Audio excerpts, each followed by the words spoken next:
Good evening, everyone. Welcome to the council meeting of June 3rd, 2024.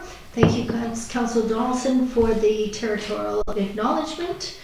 We've got two items to add to the agenda this evening. We've got under new business, the 2024 Roads and Street Maintenance Program to add to 13A, as well as business arising from the finance meeting, the granting aid, which will add to item 7B.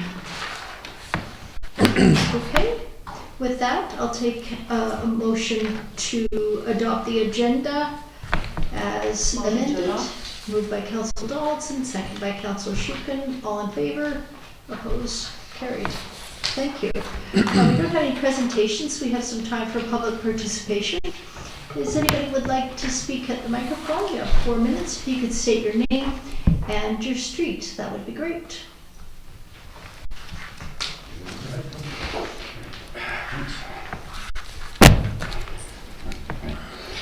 Richard Simpson. I'm a resident of 1287 Boulder Path off of Neil Road, and I also was a member of the Bufferland Working Group.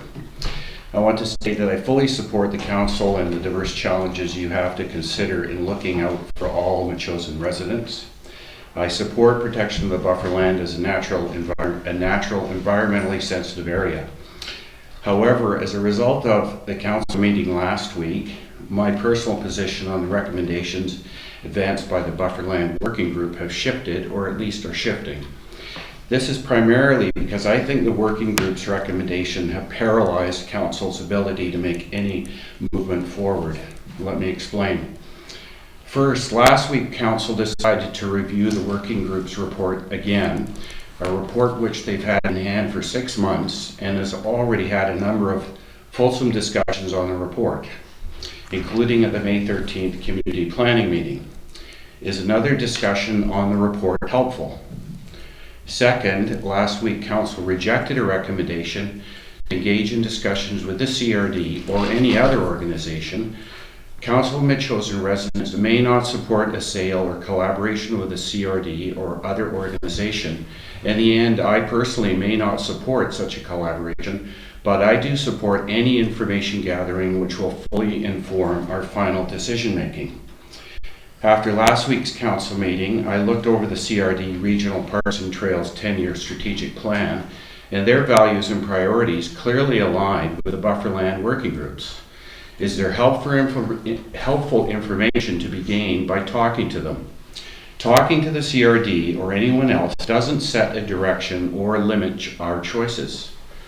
Third, and finally, although I thought that the CAO's report to council on the Bufferland lacked detail, council didn't ask the CAO for more detail and instead directed that no further work be done by staff at this time.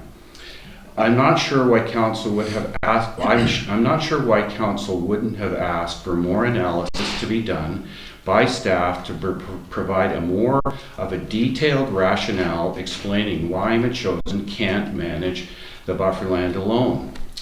I do hope that when council addresses the bufferland issue next, they move beyond discussion and approve specific next steps. Thank you.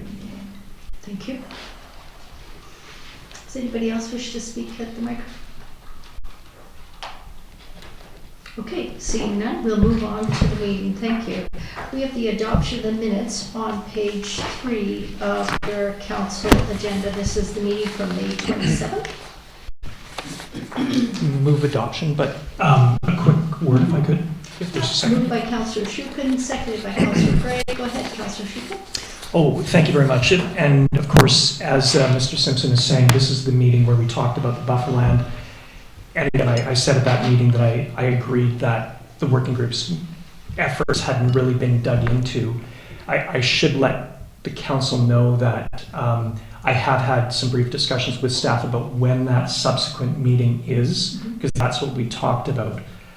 And again, hearing what Mr. Simpson has said, I would like to have, I'm already planning on doing this, but having further discussions with staff about what we can do at that meeting that's going to be productive for us. And so I think it is going to, yeah, and likely some more work needs to be done to flesh and give us something more concrete to assess and weigh in terms of options. So, yeah, Okay. but thanks. I think those are really great comments. Okay, great. Anybody else have any comments regarding the May 27th minutes? Not, I'll call the question. All in favor? Opposed? Carried. Thank you. So we have the Special Finance Committee meeting minutes from May 27th on page 11.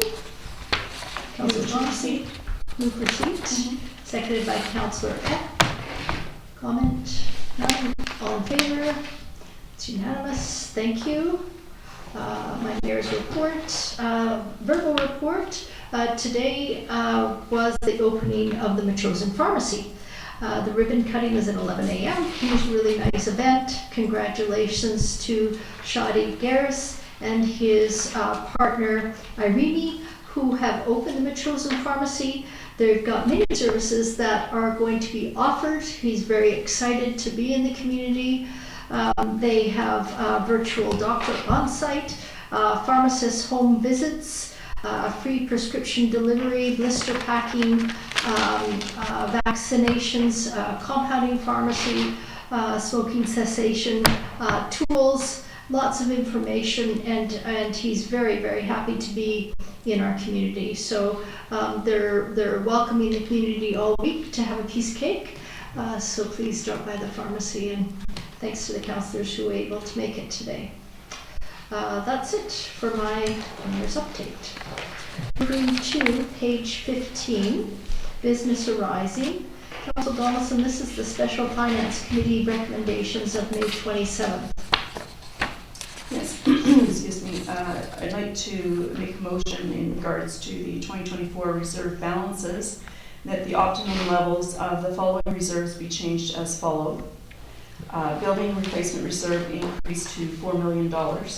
Recreation stabilization reserve increased to $2 million.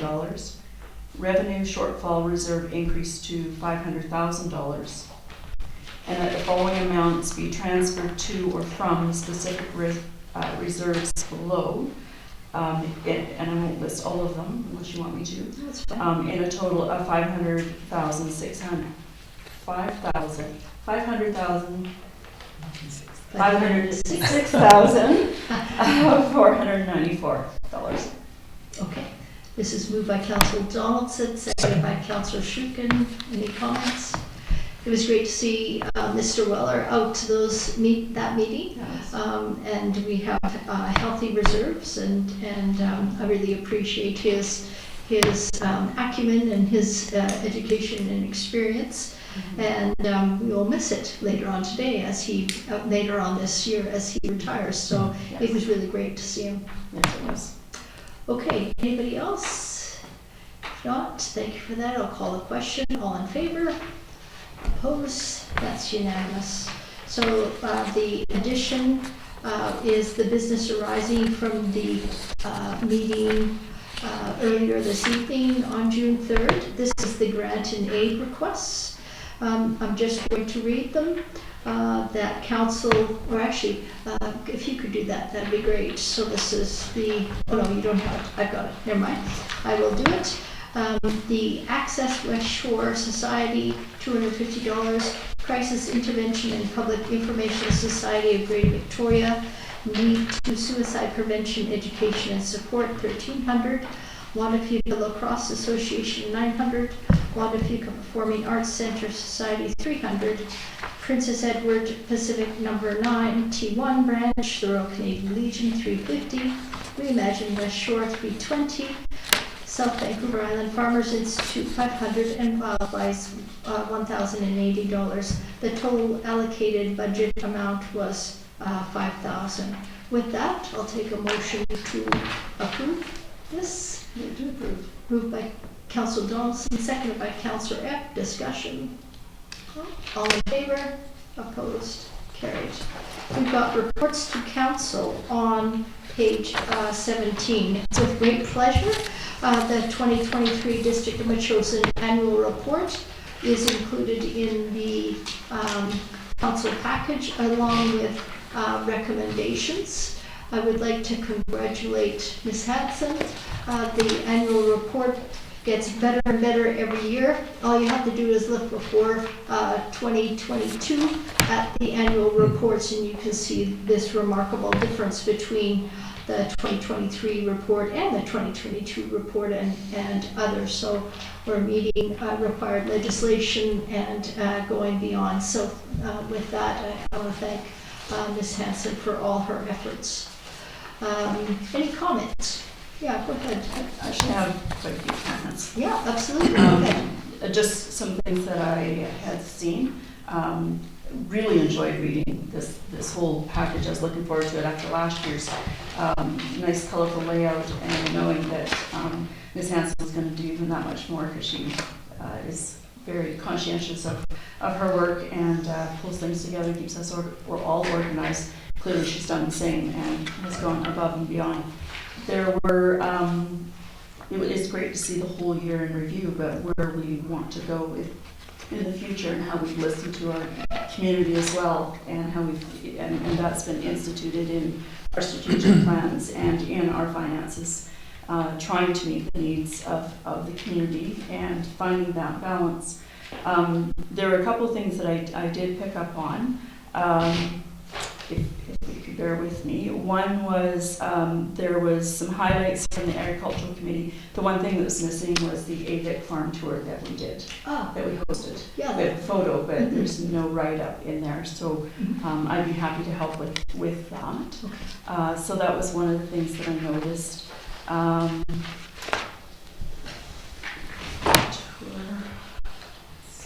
Oh, and on page 4950 at the very bottom, we have the waves. The color's missing. It's just probably something to control, I don't know.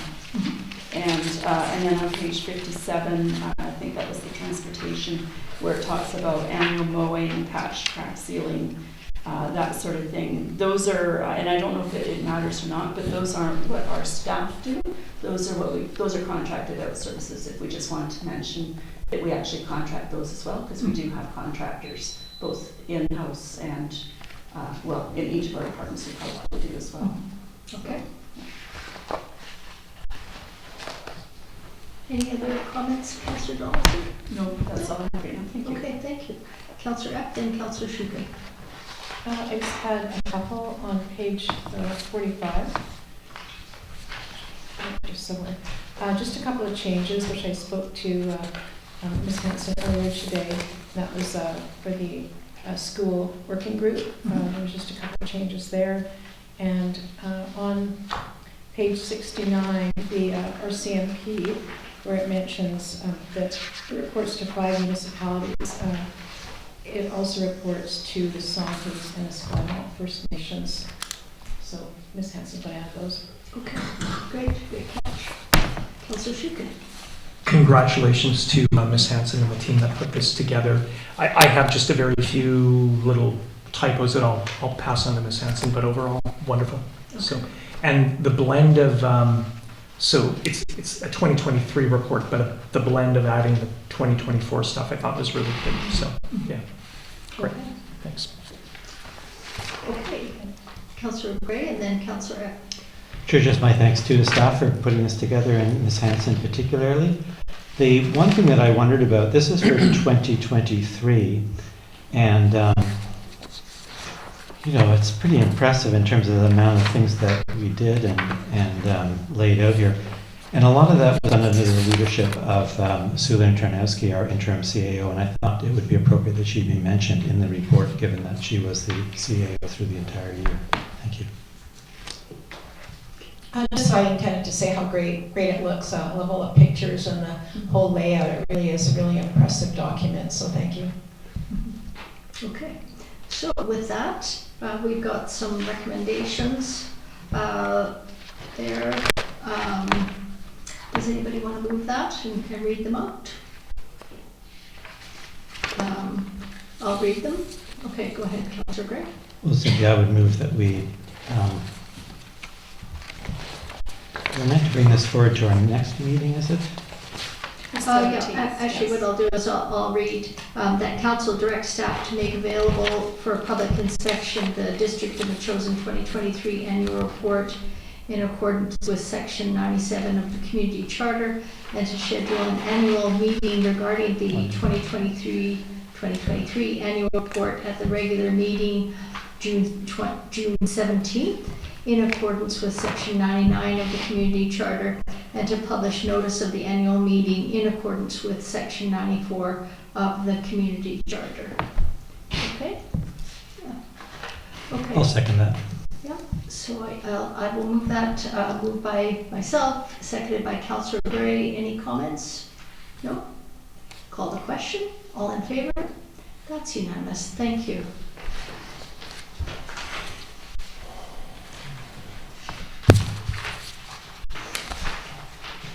And on page 113, we have the CRD Bylaw and Animal Care Services Report for information.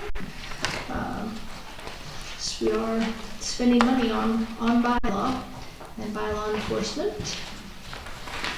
Do I have a motion to receive for information? Moved by Councillor Donaldson, seconded by Councillor Epp. All in favor? Opposed? Carried. And we have correspondence for action on page 119. We have a letter from Harlan Bird regarding free transit for youth and seniors, youth 18 and under. We have already sent a letter to the Victoria Transit Commission, I think, BC Transit, to ask for free transit for youth. It didn't include seniors, though. This is a specific ask for seniors and for youth. Does anybody have any opinions on this? Yeah, I'm prepared to make the motion. I think that we should proceed with both of the topics here, one about free transit for youth and the other for seniors. Do you want we could start with the youth one? That's where we began. We did write a letter to BC Transit, and it was about reducing costs for young people. This goes a little bit further and is directed to the province. So this would be for a UBCM resolution. And I've heard from a number of colleagues in other councils, namely Saanich and Langford, but I understand that motions are coming forward in Saanich, Langford, View Royal, and Oak Bay. Similar motions. Whether they'll pass or not, I'm not sure. But the idea, I think, is that many of us are thinking the same thing about, for youth particularly, developing habits of taking transit. It reaches beyond Metchosin, of course. We have our own youth, but then youth that are served by transit. Increase ridership, decrease barriers, and develop habits of living in transit. And for me, it lines up very well with our climate-friendly transition. Greenhouse gas emissions, of course, in transportation are a big contribution to the problem. So we get more people riding buses, that would be great. Okay, so this is a letter to Saanich Council saying that we support their resolution to UBCM. Is that what it is? Or we can pass the same resolution so that we would have at UBCM, Saanich and ourselves and whoever else passes the motion would be sponsors of the motion of the day. I believe Saanich is prepared to carry it forward, though, for all of us who agree on, who come on board. Sure. Okay. So this would go forward as a resolution. This is moved by Councillor Gray. Councillor Epp, did you want to second that motion? I'll second it for discussion. Yeah. Seconded by Councillor Epp. Did you want to moderate, Councillor Gray? Sure. So you can see the motion so dealing with the youth one first, it's on page 127. And I guess I've already laid out why I would think to proceed, but there's some whereases I could read out if you like. That the council requests the UBCM lobby the provincial government to expand the Get On Board program to include all youth up to age 18 as follows. Whereas the Get On Board program allows children aged 12 and under to ride all BC Transit and Translink transit services free of charge. And this program saves families money while offering youth low-carbon transportation that helps the province and municipalities reach emissions and transportation mode share targets. And whereas encouraging young people to use public transportation early in life can lead to lifelong habits of sustainable transportation use. And this is in turn can have long-term benefits for cities in terms of reduced congestion, lower emissions, and increased social inclusion.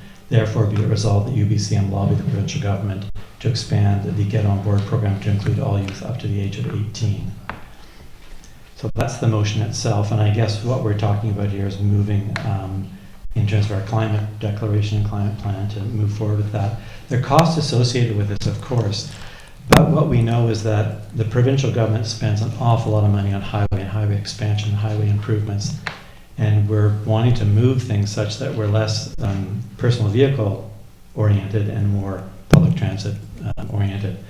Those monies sit separate budgets and things, but the idea is asking the province really to reallocate monies, and it would fit with what the province put forward in terms of reducing vehicle kilometers traveled, the goals that they have. So I think it fits together nicely. Councillor Cook. Oh, I do agree with the youth up to 18. I think it's a real safety factor that kids be able to hop on a bus if they need it. I can't say I necessarily agree with the seniors. I think transit's very expensive. And we pay a lot for it in Metchosin, even though we don't have great transit service here. And I don't think it would really help that much any of our seniors in Metchosin. It's pretty hard to go and bring home, 4 bags of groceries on the bus. I think in town it does, but I think cost-wise, I would agree with the youth, but not the seniors. Okay, so the motion that was put forward is only for young people in BC, for those under the age 18. 18. Does anybody else wish to comment? Go ahead. I don't use the bus system, and I'm not a senior yet, so I have no idea what it would cost a senior. Do we have any idea what those? $5 for the day. So what is the monthly charge? Because I know you can get passes. Downtown people use this all the time, so I don't know. We could have that information. Mm-hmm. Well, I would like to see the resolution pass it at UBCM, because there are those students that it's really it's a real safety issue, as Councillor Epp says, late at night walking along roads instead of taking the bus. And so I think this would be a great thing if it was to pass. Anybody else wish to speak? No. Okay, I'll call the question. All in favor? Opposed? Carried. Okay. Next we have correspondence for information.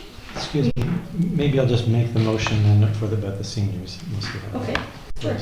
So that council adopt the following UBCM resolution. Whereas transportation costs can serve as a significant barrier to mobility for many British Columbian seniors, and this barrier can contribute to social isolation and adversely affect mental and physical well-being. And whereas removing barriers to seniors using transit encourages a shift towards more sustainable transportation, helping lower emissions and reducing congestion, while simultaneously increasing affordability, access to essential services, social inclusion, health, and well-being. Therefore, be it resolved that UBCM lobby the provincial government to make all public transit free for seniors aged 65 or older. And I suppose, so if there's a seconder, I'd say another word, not much. I'll second for discussion. Yeah, go ahead. So is that moved by Councillor Gray, seconded by Councillor Donaldson? Go ahead, Councillor Gray. So I'm back at the same thing here, referencing our climate plan and wanting to move, it's called mode shift, moving people from vehicles over to buses. And as Councillor Epp's pointing out, and I think rightly so, this is not a big motion for Metchosin, or big action rather for Metchosin, as we don't have a big ridership and we don't have frequent and accessible buses. But it does make a big difference in terms of contributions to the CRD. And being part of the CRD, we're trying to get to the place of reducing GHG emissions. And so this would go one way to that.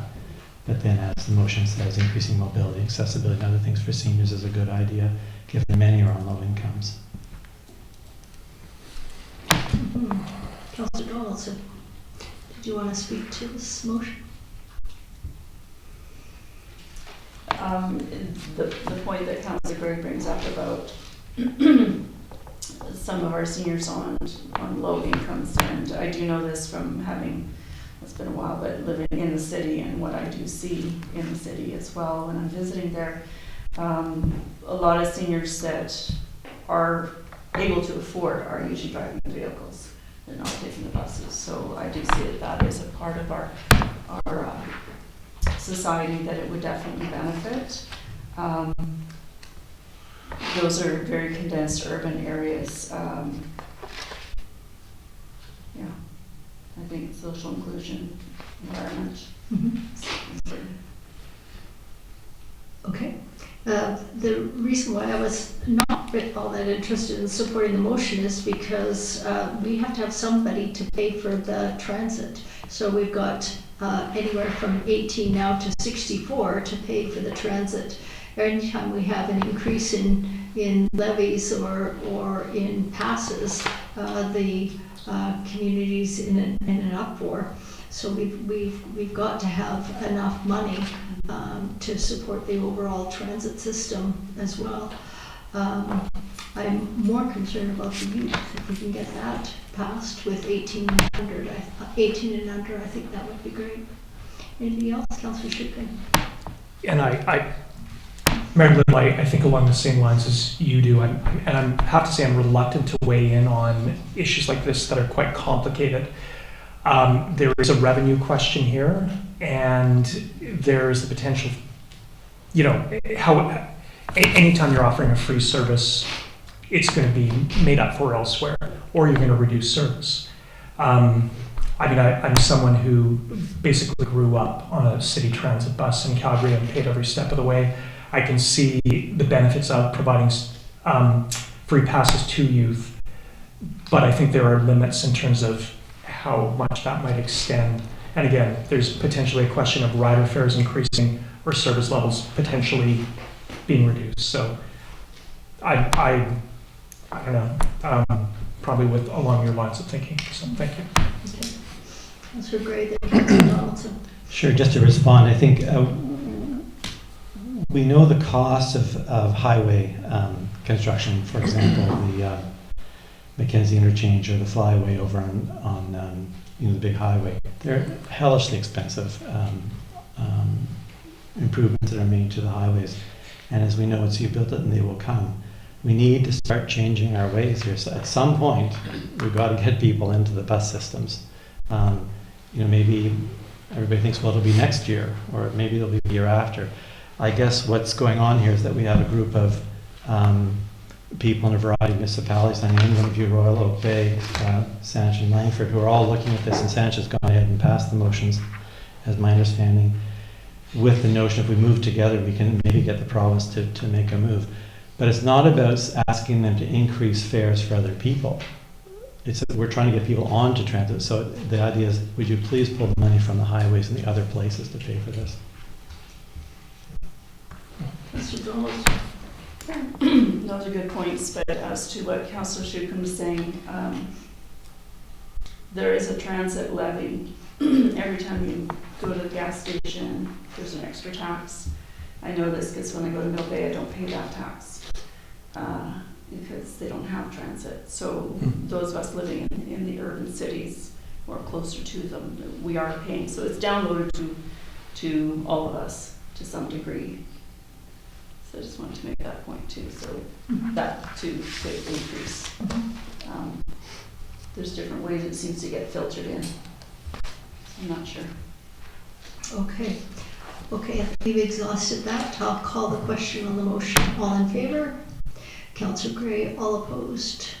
Councillor Schuken, F. Donaldson, Mayor Little opposed. Thank you. Okay, correspondence for action.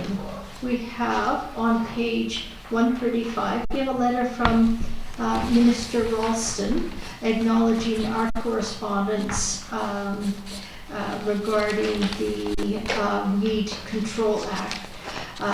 Anyways, he's acknowledged this and says it's very important.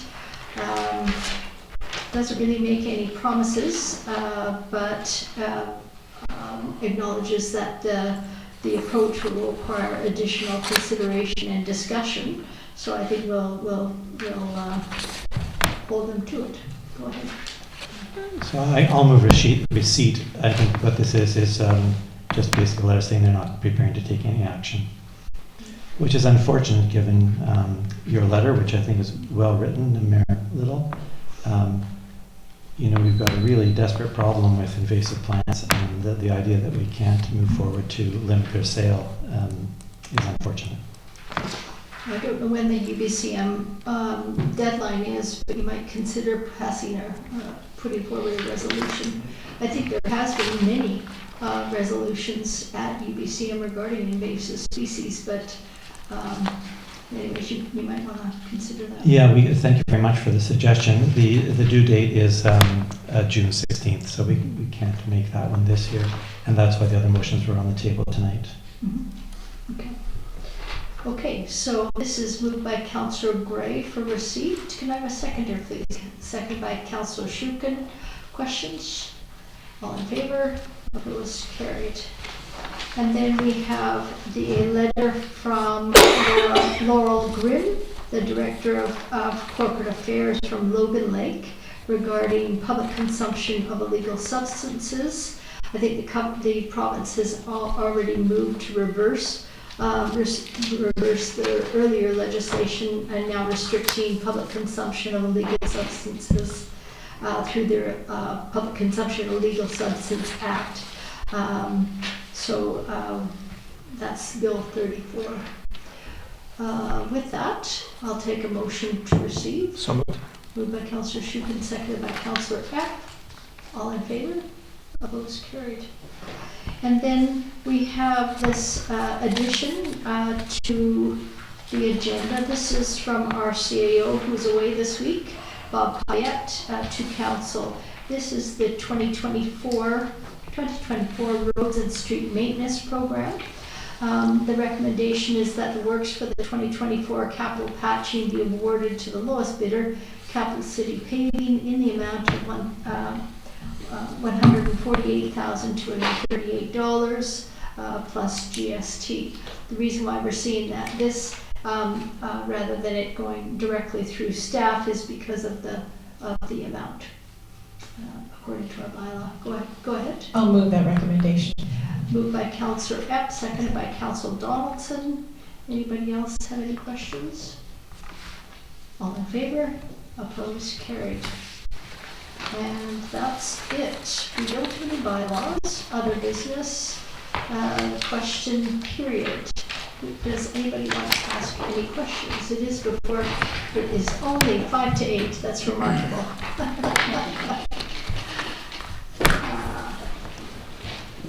Okay, seeing no one has any questions, I'll call for an adjournment. So moved moved. by Councillor Shukin, seconded by Councillor Donaldson. All in favor?